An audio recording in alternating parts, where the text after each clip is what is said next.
Hello pals and welcome to another episode of MTG Community Walking. I'm your host Jay Marcus and today we are visiting the lovely city of Gainesville, Florida and going to a store called Are You Game. Are You Game is open 7 days out of the week. Every day they open up at 11 a.m. and close around 9 p.m. Except on Fridays when they run a little bit longer because of their various F&M events. Now that we have the hours, let's start the tour. When a pal enters Are You Game, you notice that the store is brimming with both old and new video games. Even though the store primarily sells video games, Are You Game has a diverse stock of sealed products, sleeves, playmats, deck boxes, and beverages. They also have multiple singles binders organized by format and card hotels full of both commons and uncommons. Their player area can host over 40 players and their marquee events regularly reach max capacity. Now that we have a feel for the store, let's start their interview. Welcome pals to the Are You Game interview portion of the show. I'm here with Joey Mock, the manager of Are You Game here in Gainesville, Florida. Thank you for letting us in early. I know you just recovered from a midnight pre-release, yeah. And we kind of did. We kind of bailed halfway through. That's probably smart. Yeah, I thought so. So tell me a little bit about yourself and a little bit about Are You. So I'm Joey, and I'm one of the managers here at Are You Game. Been here for a little over 3 years. Are You Game is a small family-owned business. We have 3 locations, one in Gainesville, one in Tampa, and one in Brandon. All locations sell Magic the Gathering, but we're the only ones that do Magic the Gathering events. Okay. Do the other locations are they planning to do? It's a matter of size. The size. One of the locations is in a mall, so you can't hold F&M in a mall. No, not really. The other one is much smaller across than we are, so yeah. they can fit a couple tables in there, but trying to draw the crowd on a couple tables is not a good idea. Yeah, true. So when I've moved out of the area, but I've been here pretty often. Yes. So what do you want, like, for me when I return after, like, it's been like almost a year pretty much since I've been in here? What do you want a player, either a returning player like myself or my cameraman Zach? It's his first time here. What kind of experience do you want them to have when they come? So for Magic players, we tend to trend a little bit towards the competitive side. So a player like yourself that we call like a lapse player, hopefully you'll get back in wherever you fit in, whether that be playing standard, limited, EDH, or even a little bit of modern and legacy if we can get enough people to get that going. But it really depends on your skill level. We want to know what skill level you were when you left, how much you've been keeping up with the game, things like that. But no matter where you are, we can find a place for you here. Awesome, great. So do you guys sell like the latest, what kind of products do you offer a player when they come? Like I see, and as they saw on the tour, it's very heavily video game based. Right, we are a pre-owned video game store first. We focus on the video games, from everything from the old school Atari to the current Xbox One stuff, PS4, that kind of things. So we use Magic the Gathering as a way to remind people that, hey, we also sell video games if you like Magic. There's a really big overlap there. But as far as the Magic goes, we offer not a large enough variety of singles, but a pretty good hefty variety of singles, going as far back as the early some legacy stuff, but not anything great. But a lot of modern stuff, a lot of EDH stuff, and then we try to stay. Our very big focus is on standard singles, and then from there we offer deck boxes, dice. The latest sets that are in rotation. Always going to try to have those for your packs and booster boxes. And then, like I said, since we lean a little more heavily focused, we focus mainly on the things you want to be able to say, hey, these sleeves are going to be good for tournament legal, for tournaments, and then, versus like the newest art or the things like that. Like, we don't want to sell you something that's not going to last or get you through a tournament. All right, great. So since you are focused on video games and you're all focused on Magic, does you being primarily a video game store affect the events you run? Like we just obviously not pre-releases because we just came from one, and we're about in a couple hours to do another one. Yeah. What events do you usually run? We always do Friday Night Magic. We also offer Commander League on the weekends, and then we have a Star City Game Night where we focus on draft and modern. Awesome. Everyone loves modern. I love drafts. Oh, and I hate Modern. Oh, all right, So- all right. I'm on your team. There's always since we're a college town, we kind of have to go with the flow, as I like to call it. Every semester is a little bit different. So sometimes we kind of add events or take away events depending on what that is. But those three things are the staples that are always happening. Great. So, you guys run the smaller, consistent weekly events. Right. You guys run the bigger events, like a GPT occasionally for a local GP and like PPTQ, stuff like that. Exactly. You nailed it on the head. That's it. GPTs, we focus on ones that are local within what we would call driving distance. Most of our players are willing to drive up to 5-6 hours. Atlanta, Charlotte, maybe even a little bit further out than that. And then every once in a while we have a few players who would say, hey, I want to try a GPT for this GP that I might go to. And so we'll launch it, and if they win, they win. If they don't, they don't. Players can get a little Planeswalker points and a little experience at competitive REL, and a little fun on the weekends. So,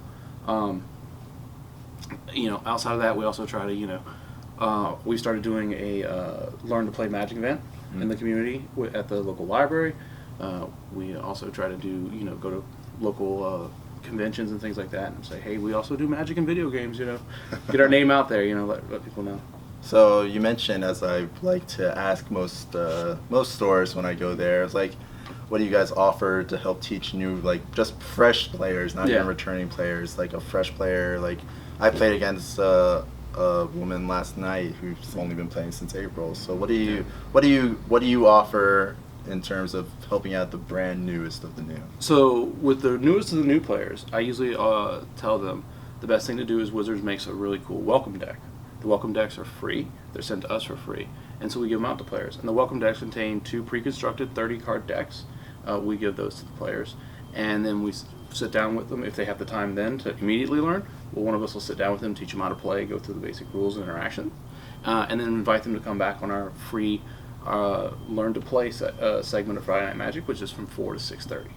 And that's where you can sit down with anyone, whether it be myself, a judge, one of the employees, or even another player, and just any questions you have, or you just want to continue to practice, that's what that time is for.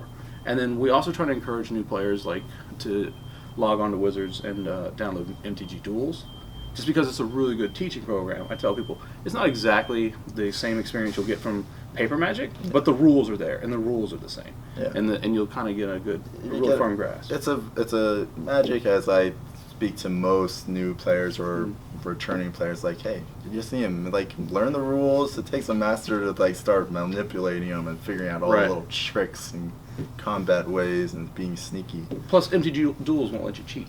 True. You won't. Yeah, you won't cast things in the incorrect time. You'll learn real fast that your sorceries only work during your main phases. Exactly. You'll be like, why can't I do this? And eventually, and then and they always have the little tool tips, the little training sessions where you can log on, where you can go on and learn.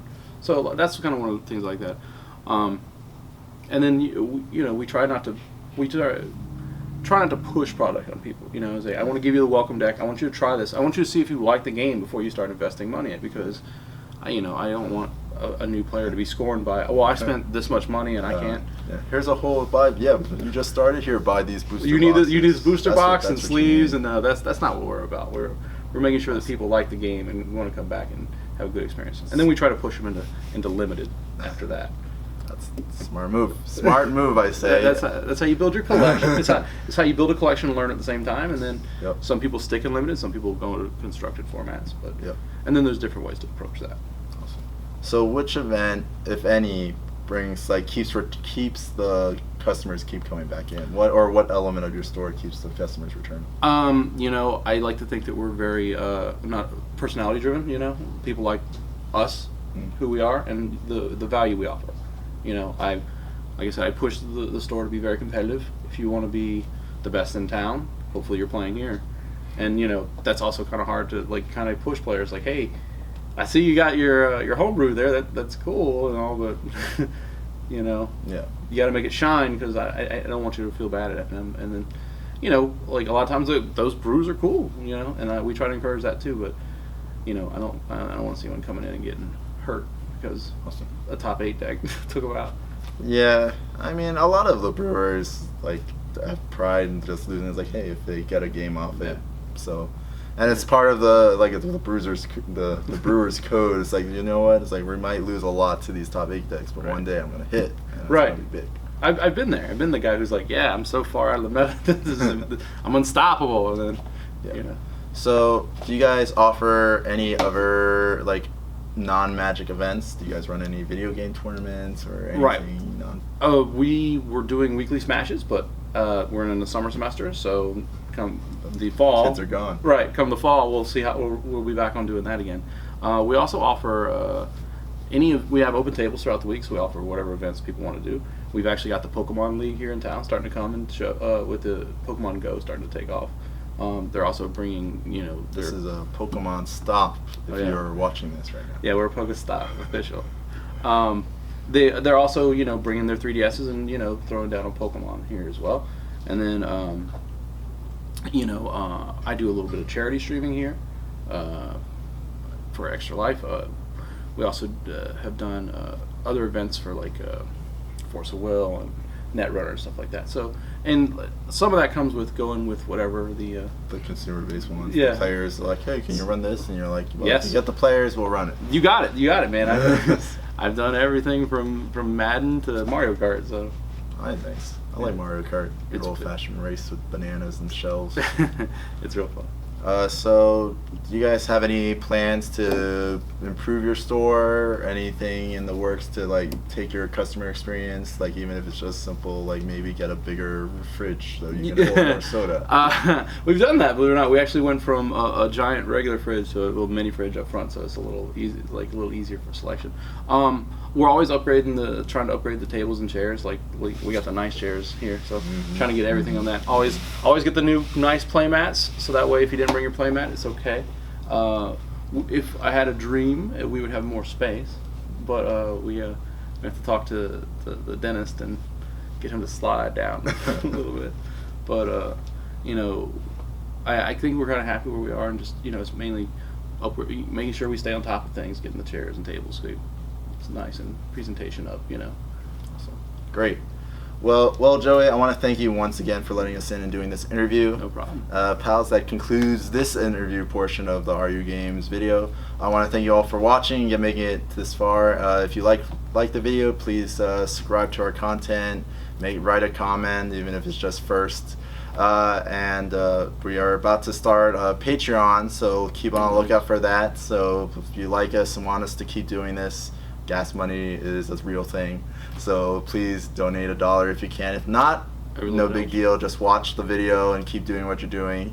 Thank you guys. See you guys next week.